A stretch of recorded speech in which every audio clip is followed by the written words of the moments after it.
Today's cyber headlines are brutal. A Microsoft zero-day is already being exploited. A ServiceNow AI flaw could have handed attackers the keys to major enterprises, and a huge breach forums leak just exposed over 300,000 cybercriminal identities. Add a stealthy web skimmer draining payment data and a Rumco's rat campaign hiding malware in plain text, and you've got the perfect storm. Trust in the tools that we use every day is being weaponized. Welcome to Threatopia, breaking down real cyber attacks, why they work, and how to reduce risk. This is the latest cyber news, normalized using MITRE ATT&CK and security fundamentals. I'm your host, Mike Kramer, a cybersecurity veteran with over 20 years experience. Let's get into today's stories. Coming soon will be an event section on tech and cybersecurity events. We'll also have our featured security tips starting in the next episode. We just had so many stories in this kind of roll-up, catch-up episode. Wanted to just get through all, 15 of these today. So Microsoft's January patch Tuesday reveals actively exploited zero-day and critical vulnerabilities. Their update addressed 112 vulnerabilities, including an actively exploited zero-day in Desktop Windows Manager. I'll list the CVEs in the notes. It leaks memory address information and could enable privilege escalation. The update also includes critical remote execution code flaws in Windows NTFS and Microsoft Office, as well as several elevation of privilege bugs that could allow attackers to gain deeper access to the systems. Normalizing this with MITRE ATT&CK, we're looking at T1204 with user execution, T1068 with exploitation for privilege escalation, and T1592 gathering victim host information. The defense recovery of this would be to promptly apply all available Microsoft patches to mitigate these vulnerabilities and reduce the risk of exploitation. Unpatched systems could lead to privilege escalations, data theft, regulatory exposure, and loss of trust for organizations. Number 2, startups revolutionize browser security and SOC automation. Startups are introducing innovative browser security solutions using Manifest 3 MV3 extensions that's enabling real-time observability and control within browsers. They are also leveraging large language models to automate application security assessments and SOC operations. These trends are reshaping how organizations approach web security, threat modeling, and AI-driven incident response. If these types of things were compromised, you would want to look into MITRE ATT&CK T1176 for browser extensions and develop browser-based security extension and DLP or data loss prevention controls to monitor, block, and respond to malicious activity within enterprise browsers. Organizations must adapt to new browser-based attack surfaces and automation tools to protect sensitive data and maintain effective security operations. Number 3, ServiceNow AI flaw exposed Fortune 500 data to full takeover. So a severe vulnerability in ServiceNow, or SNOW as I like to call them, their AI-powered chatbot allowed attackers to gain full control over customer platforms using a universal credential and only an email address.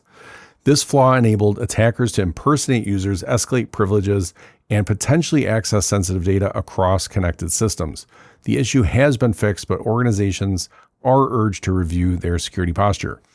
The MITRE attacks for these, the TTPs, or techniques, tactics, and procedures, are T1078 valid accounts, T1071 with application layer protocol, and T1136 for create account. The defense recovery here is restrict AI agent permissions, enforce strong authentication, including MFA, and regularly audit privileged actions and integrations. A compromise of ServiceNow could allow attackers to access and manipulate critical business systems and sensitive data across the Fortune 500 supply chain. Number 4, Shadow Reactor campaign evades defenses with text-based Rumco's rat delivery. So researchers have detailed a campaign called Shadow Reactor that uses text-only files and legitimate Windows utilities to deliver the Rumco's remote access Trojan, or RAT. The attack chain involves social engineering, obfuscated scripts, and payload delivery in text fragments, making detection more difficult. This method allows attackers to gain full control over compromised sections. This would be MITRE's around T1566, which is phishing, T1059 PowerShell, then T1027 for obfuscated files or information, and T1218. The defense recovery here would be educate users on the risks of executing unknown scripts, validate script sources, and enhance endpoint detection with advanced PowerShell monitoring. This matters because this campaign demonstrates how attackers can bypass traditional defenses and gain complete control over business systems, posing significant risks to organizations of all sizes. Number 5, Massive breach forums leak exposes identities of 324,000 cybercriminals. So breach forums, a major marketplace for stolen data, has been breached, exposing the real identities and details of over 323,000 users, including administrators and members. The leaked database contains usernames, email addresses, IP addresses, and other metadata, which could aid law enforcement in identifying and prosecuting cyber criminals worldwide. The breachers get breached, I guess. So the MITRE attack here would be T1530, data from cloud storage object. And the defense recovery would be regularly audit and restrict access to sensitive databases and use strong authentication and encryption to prevent unauthorized data exposure. This matters because this breach undermines the anonymity of cyber criminals, potentially enabling law enforcement to dismantle major hacking communities and prosecute offenders. Number 6, stealthy web skimmer campaign hits major payment networks. Man, we're not even halfway through today. So researchers uncovered a long-running web skimming campaign targeting online checkout pages of major payment networks. Attackers injected obfuscated JavaScript to steal credit card and personal information, using advanced evasion tactics to avoid detection and trick users into entering data into fake payment forms. So the MITRE attack here would be T1059, Command and Scripting Interpreter, T1566, which is phishing, and T1071, Application Layer Protocol. So that's why I do this and normalize so you can see some of the kind of, I don't want to say repeat offenders for MITRE attack, but well, yeah, I guess they're repeat offenders. So defense recovery for this would be regularly audit and monitor website code for unauthorized changes and use web application firewalls or WAFs to block malicious scripts. This matters because this attack puts customers' financial and personal data at risk, potentially leading to fraud and reputational damage for businesses. Number 7, malicious Chrome extension steals crypto exchange API keys. So malicious Chrome extension disguised as a trading tool is stealing API keys from users of the MEXC cryptocurrency exchange. So the extension creates new API keys with withdrawal permissions, hides this from the user, and sends the credentials to a Telegram bot controlled by the attacker. MITRE attack here is T1555, credentials from password stores, T1056, input capture, and the defense recovery would be that users should immediately revoke any API keys generated by suspicious extensions and only install browser add-ons from trusted sources. This matters because this attack enables full account takeover and potential financial loss for cryptocurrency exchange users. And that's the halfway point water break. Number 8, AI agents pose new security risk through unsecured control protocols. So Agentic AI tools are now capable of building, testing, and deploying software not autonomously, creating new security gaps. A recent flaw in a widely used OAuth proxy, CVE will be listed in the transcript, allowed remote code execution by exploiting automation at scale. The article highlights the risks of compromised machine control protocols and shadow API key sprawl in modern development pipelines. The MITRE attack here would be T1078, valid accounts. Yet, once again, that's a very common one. So defense recovery would be regularly audit and tightly control MCP permissions, monitor for shadow API keys, and enforce policy checks before deployment to prevent unauthorized actions by AI agents. This matters because unsecured AI automation can lead to large-scale attacks, putting business operations and sensitive infrastructure at risk. Number 9, critical ServiceNow AI flaw let attackers bypass MFA and impersonate users. So number 9 came in as separate from number 3, but it's really the same incident, the critical ServiceNow AI flaw. There is a little more information though on it, bypassing the MFA and impersonating users. I was going to do this into multi-days, but I'll just combine it all here today so we can get caught up. There's so many cyber news events and whatnot. MITRE attack here for that ServiceNow AI flaw would be also T1078, the valid accounts, and T1556, modify authentication process. So the part I did not report on earlier is that this flaw allowed or seemingly allowed bypassing MFA and SSO, undermining authentication mechanisms. And I had listed that as a way to mitigate this or prevent it. Really just apply the latest Snow or ServiceNow security update immediately to prevent exploitation of this vulnerability.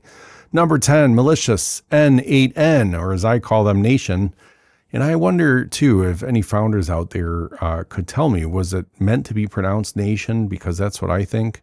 Or did you want everyone calling it N8N? But anyway, it's another automation, kind of like Zapier. Malicious N8N or nation community nodes steal OAuth tokens in NPM supply chain attack. Threat actors upload 8 malicious NPM packages disguised as N8N or nation integrations to steal OAuth credentials from developers. These packages mimicked legitimate services, prompting users to link accounts and then exfiltrating tokens to attacker-controlled servers. The campaign exploited the trust in community nodes and targeted the N8N, nation's just easier to say, workflow automation ecosystem. MITRE ATT&CK here, and these are, of course, best fit as I see them, but it's T1195, supply chain compromise, T1557, the man in the middle attack, and T1041, which is exfiltration over a C2 or command and control channel. Defense recovery here would be audit packages before installation, always a good idea. See CrowdStrike from July 24, I think. Use only official N8N or nation integrations and disable community nodes. Why it matters: compromised OAuth tokens and credentials can lead to unauthorized access to sensitive business systems and data. Number 11, CISA alerts to active exploitation of GOG's code execution flaw. That's GOGS. So CISA has issued a warning about active exploitation of a critical path traversal vulnerability in GOG's, tracked as a CVE, and it enables code execution. Attackers can exploit improper symbolic link handling in the put contents API to overwrite sensitive files and gain code execution privileges. Over 700 GOG's instances have been compromised, with more than 1,600 servers exposed online. The MITRE ATT&CK here would be T1190, that's exploit public-facing application. And the defense recovery is disable open registration and restrict server access using a VPN or allow list until official patches are available. Why it matters: exploited GOG's servers can lead to unauthorized code execution, putting sensitive systems and data at risk. We're getting near the end, everybody. Number 12, CrowdStrike acquires SGNL. Signal, I suppose, us in IT, we always pronounce all acronyms as words, to boost real-time identity security. So CrowdStrike is acquiring identity security startup Signal, or I shouldn't say Signal because that's another app. So SGNL for $740 million to add real-time risk-aware authorization to its platform. SGNL's technology continuously evaluates access requests using contextual data, addressing risks from machine identities and AI agents that operate with broad permissions. This move aims to fill a gap in dynamic authorization that traditional IAM or identity systems have struggled with. The MITRE ATT&CK here would be good old 1078, T1078 valid accounts. The defense/recovery is layer continuous risk-aware authorization on top of existing identity or IAM systems to detect and revoke risky access in real time. This matters because businesses face increasing risks from machine and AI-driven identities, making real-time identity security essential to prevent breaches and insider threats. Number 13, critical GOG's vulnerability under active exploitation with no patch available. So little more information on the critical GOG's vulnerability under active exploitation with no patch available. A high severity flaw in the self-hosted Git service, GOGS or GOGS, is actively being exploited, allowing authenticated users to overwrite files outside a repository and achieve remote code execution.